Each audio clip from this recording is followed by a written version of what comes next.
men from old St. Thomas, we got the strength to never yield. We'll fight and fight for our Tom Eagle as we march on down the field. Our motto is to win with glory, 'cause that's the way we're taught to play. Do or die for old St. Thomas, fighting eagles all the way. Hey!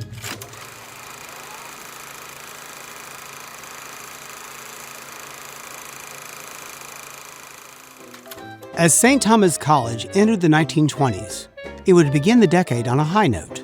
121 young men registered for the 1920-1921 school year.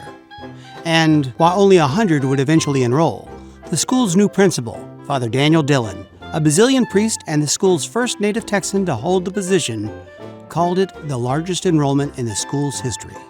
He takes over in 1919, just before the turn of the decade, and begins creating this environment we know as the St. Thomas of today. He encourages the students to make more use of the sacraments. He gets the school accredited with the State Board of Education. These things really help put St. Thomas in a strong position at the start of the 1920s. It was indeed a time of hopefulness for the school. Milestone after milestone was reached as the Roaring Twenties took flight. The school's baseball team won a championship in 1921. By 1923, the school would not only be accredited with the State Department of Education, but also begin an affiliation with the Rice Institute, known today as Rice University. And in 1924, the drama department presented Shakespeare's The Merchant of Venice. It would be the school's first production staged under electric lights. What the school needs at this point, though, is more land. There are plots at LaBranche and Crawford Street near McGowan, just a few blocks from the school. The cost is $62,000, but this group of fundraisers believes that they can raise more than that, build a gym and a swimming pool with the extra. Everyone, Father Dillon, local businessmen, the bishop, all agreed that purchasing land would be prudent for the growing school. In 1921, 30 members of the Houston community agreed to purchase tracts of land in their names to secure the plots for St. Thomas until the school could raise the necessary capital. The following year, Rome authorized a $30,000 loan for buying property.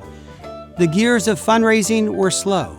By the time a full-on fundraising drive was launched in 1924, Father Dillon would be gone, replaced as principal by Father Thomas McGuire. McGuire said of the endeavor that paying for real estate does not give people much of a thrill. As St. Thomas approached its silver anniversary, the school's future was bright. By 1925, the entire school was wired for electricity. It celebrated its silver anniversary with very little fanfare, and it looked ever forward to the future. Enrollment in the middle of the decade was still a concern. For the first time in decades, enrollment in 1926 dropped below 100 students. For all the land acquisition and planning it had taken, there was no denying the fact that the building that housed St. Thomas was showing its age. Father McGuire suggested a new building.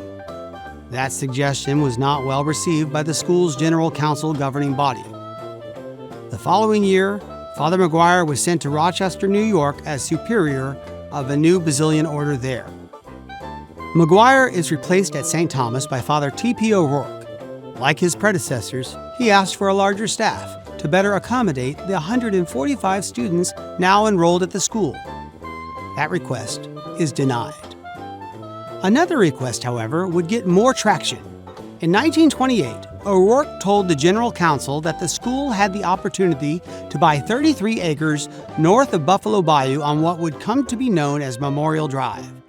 It was all owned by Will C. Hogg, who was willing to sell it to the school for $4,500 an acre. In May of 1929, St. Thomas bought just over 31 acres along the new Memorial Drive for nearly $141,000. The news made the front page of 3 Houston papers.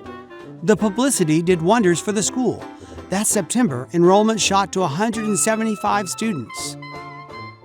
The following month, the stock market crashed, plunging the country into the Great Depression.